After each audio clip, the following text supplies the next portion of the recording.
Anginibingelele babukeli beBantu TV1.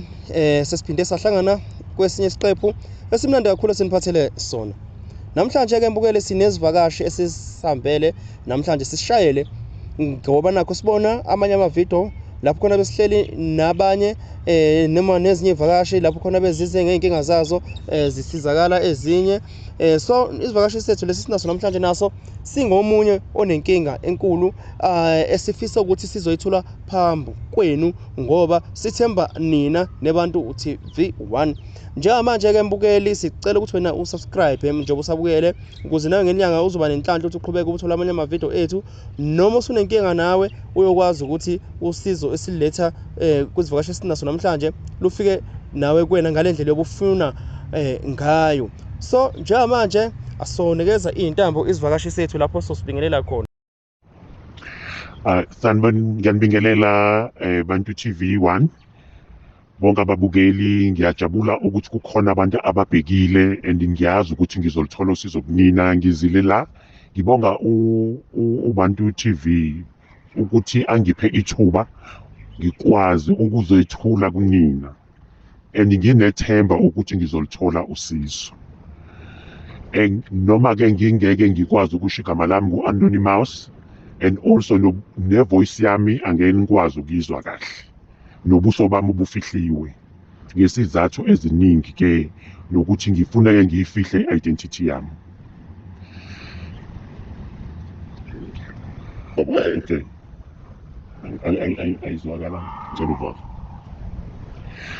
Okay, nginenkingana yona enzimanyana, ngizosho njalo, ngizosho inzimanyana. Ngikwi-construction ngomsebenzi wami.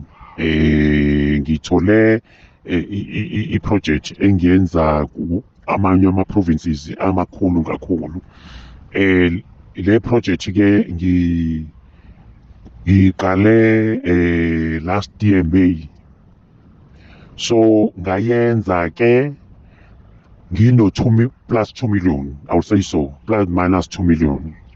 So mangiyithola le project ngiyithole ikwi-foundation, bengitshela ukuthi abantu bayo bahlulekile, so bebuza ukuthi mina ngingakwazi ukuyenza. Nangampela ke ngayibona, ngabona ukuthi mangibona le mali le ngiyiphethe, ngabona ukuthi ngeke ngikwazi ukuqedela, kodwa ke ngaqala ngawo le mali bengiyiphethe ebenginayo ephaketheni. Ngithe mase ngibona ukuthi hayi bo nakho akupheli, angakafiki nakuphi idonga alikakafiki nasemawindweni, ngoba ise-project enkulu ngempela, angenza ama-offices. So ngaseke ngizama ukuthi mhlambe ngikhona indawo la ngingathola khona usizo. Ngazama amabhenki, ngazama ezinye izindawo zama-institutions wemali, hayi ngahluleka ngoba igama lami liku-credit bureau. So mangiqeda ke lapho kwaba khona ongithintayo wangitshela ukuthi hayi bo ukhona omunye umlisa umkhulu, bathi babiza umkhulu, ongakusiza ukuthi akusemakhehleni akwenzele imali. Ngesizathu ke sokuthi ke ngumzalwane, ngaba nalento yokusaba, ngibhizi ngithandaza ukuthi Nkosi yami yindlela e-right le ngayenza, kodwa ngoba ngibona ukuthi ne-department ngala ayingibekile phansi, ifuna ukungibona ngiqhubeka, ngoba njalo mawuqeda isiqephu esithize kuza inspector, njalo mawuqeda isiqephu esithize kuze inspector.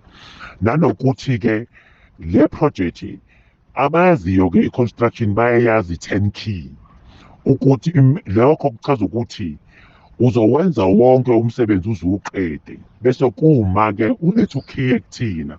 Once waletha ukhiye kusho ukuthi usuyiqedile yonke into, usuzoke ke manje bese siyakwazi ukukhokhela. So kufuneka ke ube nemali ke ngaleyo ndlela.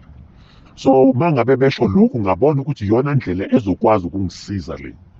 Ngaqhubeka ke ngaya ke lapho kumkhulu ngamtshela ukuthi mkhulu nginenkinga kanje. Umkhulu ke bese yangithatha ke angisemakhehleni emgidini ukuthi ke ngiyowabikela lenkinga. Ngafika ke emakhehleni ke ngafike ngabika inkinga yami ukuthi nginenkinga la, ngine project engiyenzayo, ngiyacela ukuthi ningisize ngemali. Amakhehla ke awakuthathi if ungasebenzi, ungenzi umsebenzi. nanokuthi-ke bayakutshela futhi bakutshele kahle ukuthi ukhumbule ukuthi kuno-SARS, ngeke bakunikeze imali yabo bayazi ukuthi u-SARS uzohlala emva kwakho. And-ke nokuthi-ke futhi awuthwali la, awugcwatshwa, awenzi lutho, awuye emfuleni, awenzi ritual, nothing. Wena unika bangitshela ukuthi thina wena uzosilethela u-150 ne-suitcase, lamabhodlela awu-2. Amabhodlela abawafunayo abawaphuzayo-ke noma ngingasawahoxisa-ke kwamanje, kodwa amabhodlela abizayo ngempela. Nangampela-ke ngalifuna-ke i-suitcase, ngalithumela-ke kumkhulu i-suitcase lelo elikahle nje elilingene. Ngase-ke ngicela-ke ngathenga lawo mabhodlela-ke, ngamnikeza ukuthi makangihambisele emakhehleni ukuthi abe ngiprepare-yela-ke le mali. So uma kulihambisile-ke i-suitcase ekuseni, uyabuya-ke umkhulu untambama bese bamtshele ukuthi hhayi-ke isilungile. If ingalunganga ngalelo langa bayongitshela ukuthi futhi hhayi buya futhi ngo-7 ebusuku usuzothatha-ke i-suitcase lakho, usuze nemali yethu leyo. Awulikhiphi-ke imali uma ungakayitholi, ungakayiboni imali yakho. Nangampela-ke hhayi-ke ngimnikeze umkhulu alihambise-ke bese-ke ayangifonela ngitshela ukuthi hey, abuyile amakhehla ajiza seyimali yakhe isilungile. Nangampela-ke sihambe-ke ngiphethe-ke lo cash ka-150-ke. Ngizosho-ke nokusho ukuthi futhi-ke ngathatha i-risk ngoba mase bengitshelile ukuthi bangaka abantu asebabasizile. Bangibonisa nabantu engikwazi ukuba-point ukuthi onanga loyo wenza iprojekthi laphaya usizwe amakhehla, loyo wenza iprojekthi laphaya usizwe amakhehla, lo onama-truck laphaya usizwe amakhehla. So-ke ngaya-ke ngalokho kokuthi ngibe nesibindi sokuthi ngikwazi ukuyenza. So-ke mangabe sesile-ke masifika khona-ke angisahambi nomkhulu, sengihamba nomsizi wakhe. Masifika khona-ke ngiphethe lo 150. Baqhamuke-ke bese babingelele-ke yena memeze ngendlela abemeza ngayo. Bese beyaqhamuka-ke bavele kodwa-ke awubaboni kuba lapha umsindo owuzwayo nje bakhuluma lapha amazwi ey'hlahleni. Basho hawu ubuyile mntwana wethu, yebo ngibuyile makehla. Uyiphethe-ke imali yethu, yebo ngiyiphethe makehla ami. Bese bethi-ke ishiyeke lapho, then ngiyayibeka-ke lapho esihlahleni laba kuneflege lapho-ke ekuzathi isigodlanyana. Ngiyibeke khona-ke lo mali, then-ke bese sithi sithathe nje ngisathi ngibeke imali lapha qithithi ngizwe ukuthi gqu. Mangisithi athi hhayi-ke nansi sifikile. Hawu emva kwalokho kanti benisakhuluma lutho bewusabheke emuva, uthatha i-suitcase uyaphuma uyahamba, sekuphelile-ke njalo. Nangampela-ke sathatha i-suitcase saphuma sehla-ke sehla ihlathi likhulu nje kodwa liwumgede, sehla sangena emotweni sahamba-ke. Sesiyaphi manje? Sesiya endumbeni yamkhulu. Masifika khona-ke hhayi-ke salivula-ke i-suitcase. Hayi bo nkosi yami, igcwele mpu both side. Kuba khona isikhathi la ngesikhala la uvale khona ngamabhande i-suitcase, kube khona leli phathi le evalwa ngozipho, kugcwele ngakhona kugcwele ngala. Uyabona ungathi uyaphupha. Manje-ke bese bayanginikeza-ke umkhulu bese ethi-ke asikwazi ukuyibala-ke. Into esayenza nje ukuthi anginikeze kuyona, nginesithombe sayo-ke ngizombonisa-ke umsakazi lo weBantu TV ukuthi ayibone ngoba ngathatha isithombe selfie ngoba ngifuna ukubona ukuthi ngeke ngithi sengifikile la ngiyakhona ngiyithole ukuthi ayisekho, ngoba bathi uma uyitholile phindela ekhaya. Nangampela-ke ngaphindela ekhaya ukuthi-ke ngifike-ke sengibonga ngendlela zakhona. Nangampela-ke ngaphindela ekhaya-ke kodwa-ke banginikeza u-60,000 ukuthi lo 60,000 you can deposit it, you can faka upetroli, ungenza noma yini ngawo, noma ungabhukha endleleni ngoba bekukude la bengisuka khona. Nangampela-ke ngithe mangifika-ke lapho bengiye khona, ngizosho nje kahle ngithi mangifika lapho phakathi nendawo yala ngiyakhona ngabhukha. Mangibhukhile hhayi ngingafuna ukuyivula le suitcase, nginansi le ngiyiphethe, ngavula sengifakile upetrol sengiyideposithile enye ngisayiphethe. Ngafike-ke ngashaya uselfie ngayibeka phezu kwe-coffee table, ngashaya uselfie. Yo hhayi nansi ikhona esithombeni ngempela imali. Nangampela-ke hhayi-ke emva kwalokho-ke ngaqhubeka-ke ekuseni ngangena indlela yala ngiyakhona. Mangifika ekhaya ke hayi ke ngafike ngalayitha amakhandlela like njengoba bashilo ukuthi angilayisha amakhandlela awu-3 ngalayisha amakhandlela awu-3 ngabonga ngendlela engibonge ngayo. Then ke emva kwalokho ke the following day ngangena indlela ke manje sengiye esayithini senginemali manje. Mangifika esayithini hayi ngasebenza mangithi kanti imali le abangenzele yona amakhehla u4,800,000. Hayi ngasebenza ke lapho ke la ngisebenza khona kwafuneka ukuthi ngithole upartner ozothatha u30% yena mina ngithatha u70% ngoba icontract yami ukuthi angiyenowa lapho kwafuneka ngibe nomuntu olocal.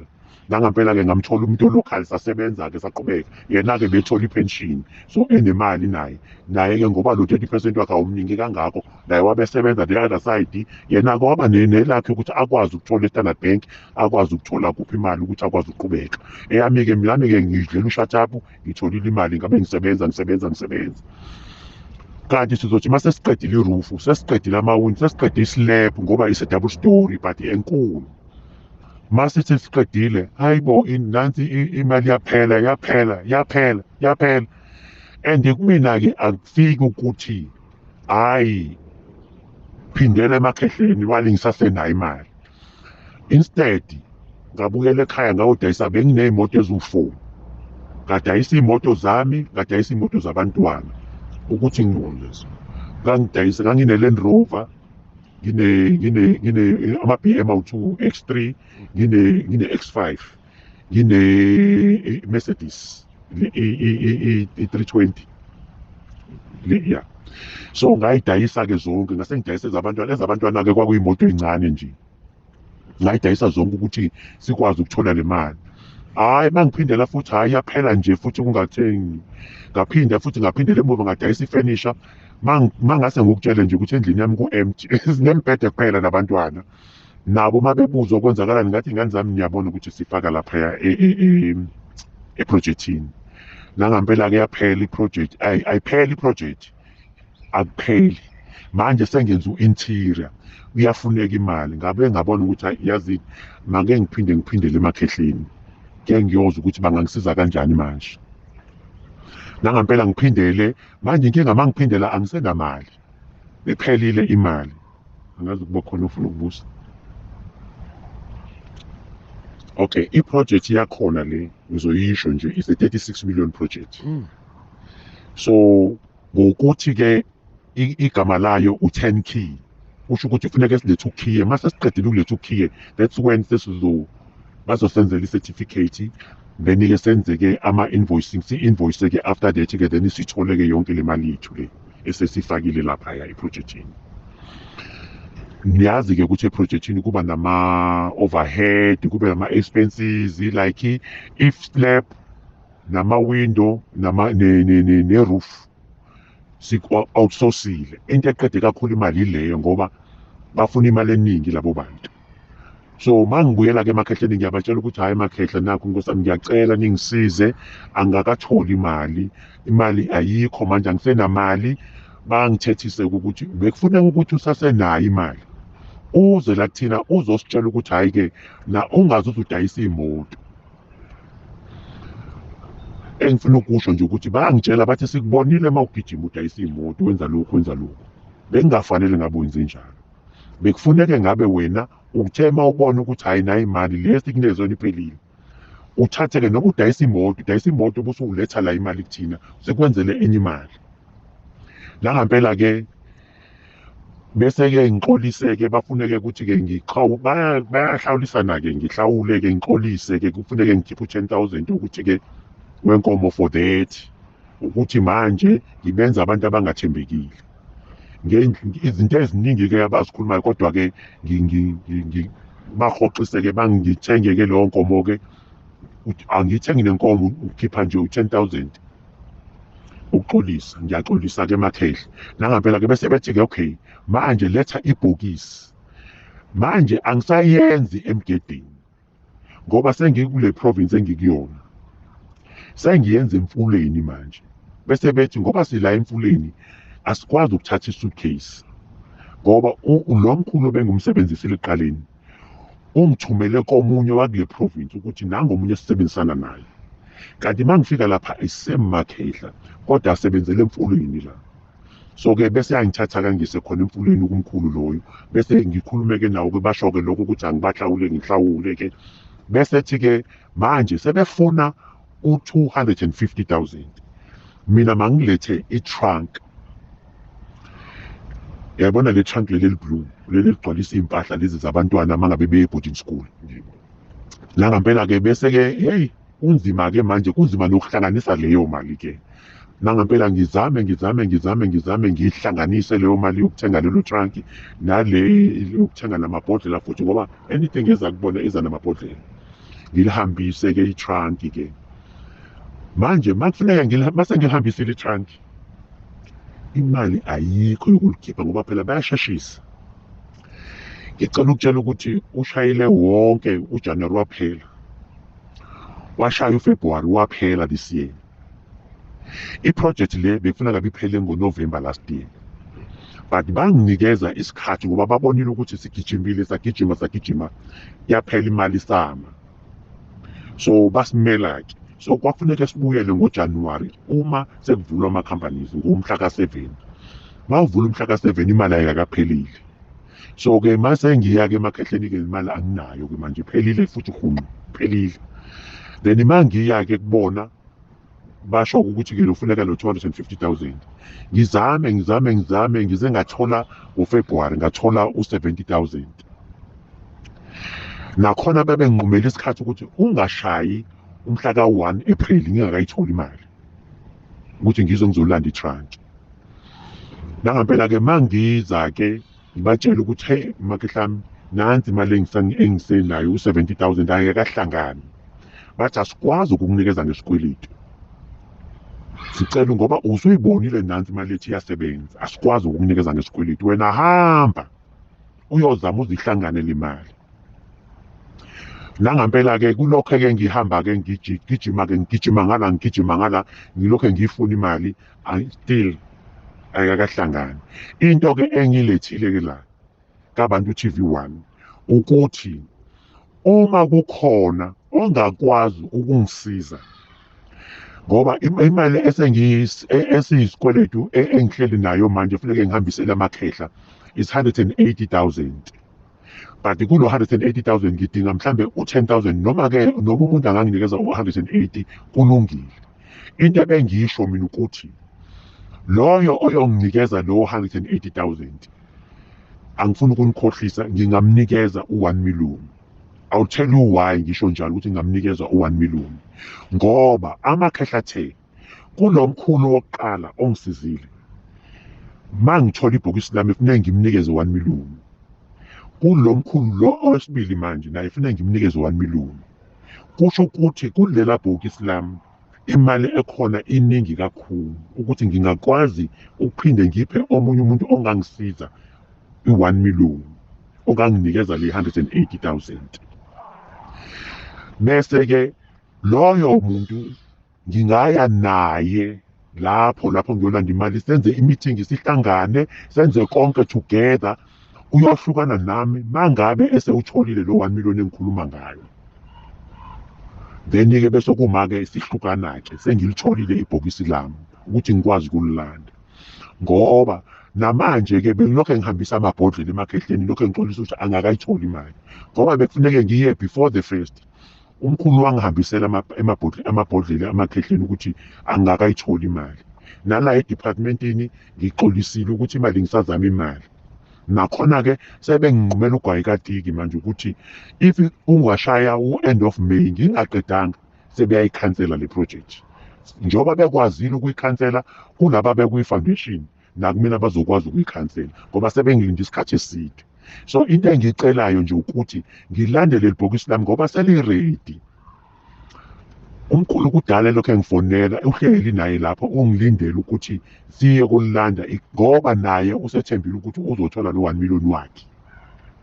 So ngiyacela-ke babukeli beBantu TV1 ukuthi nuhlabe nulawule ukuthi uma ekhona ongakwazi ukungisiza la naye ngingakwazi futhi mase siqedile sesenze yonke into, naye ngingakwazi ngimcelele emakhehleni ukuthi ngicela amsize naye ngoba nami ungisizile, naye ahambise lo 250 wakhe ayitholele lakhe trunk, ahamba ayokwenza lawe uma ngabe nomsebenzi, ahambe ayokwenza lo msebenzi.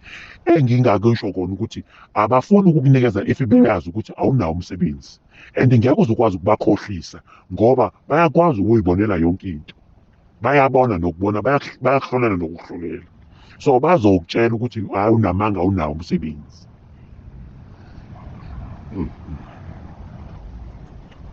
Or imali engiyidingayo kahle kahle is 180,000 ngoba sengiyikhiphile enye imali emakhehleni.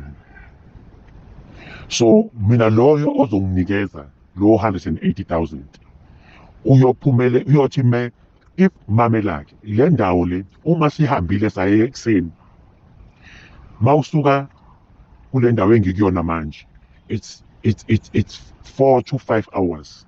Siyahamba ekuseni, ntambama siyaye emakhehleni, siyalanda ibhokisi, sibuya ngithi ngabo 10 ebusuku, sesiphumela ngapha, and then ke bese ke siyahlala ke ngiyakunikeza lo 1 million yakho, nginikeza nale mali onginikeze yona, sesiyahlukana kusushona le nami ngishona le, konke sesiqedile. Not ukuthi ngizothi nginikeza imali yakho ngihambe, no, ngifuna ukuthi ube khona, ube ingxenye yayo yonke le project lento engiyenzayo until iziphele. Futhi ke ngeke uzokwazi ukungigebenga imali yamakhehla ngoba noma ungayitshela ukuthi hayi ngiyombamba lo mama ngiyomgebenga, kuyafana ngoba bayoginqa nemoto nje, into yabo okwazi uvela uyenze nje. So okungakusho nje ukuthi kufuneka ube honest, if uthi uyangisiza be honest ngoba nami ngi-honest. If njengoba ngithi ngizokunikeza 1 million, sengiyishilo phambili ukuthi loyo ozokwazi ukungisiza ngiyacela ukuthi ngimnikeze naye 1 million. Bavuma amakhehla ukuthi hayi ungamnikeza 1 million ngoba kudala sekulindile nathi sekufuneka ngoba bathi bazoyikhansela nabo, kufuneka ngiqale phansi futhi. So yikho ke sengithi ake nguhlabe ngulawule, ke ngize la kuBantu TV ukuthi ngithole usizo. Okay, mina inamba zami ngizokwazi ukuzishiya kuBantu TV ukuthi kube yibo loyo uzofonela iBantu TV, then bese nabo kodwa bazobheka ukuthi akusona yini isigebengu, bese beyanginikeza ke inamba zami ukuthi akwazi ukuxhumana nami. Mina ngiseGoli njengamanje, la sizobe siya khona, sizobe siya eSwazini. So mina ngiseGoli njengamanje.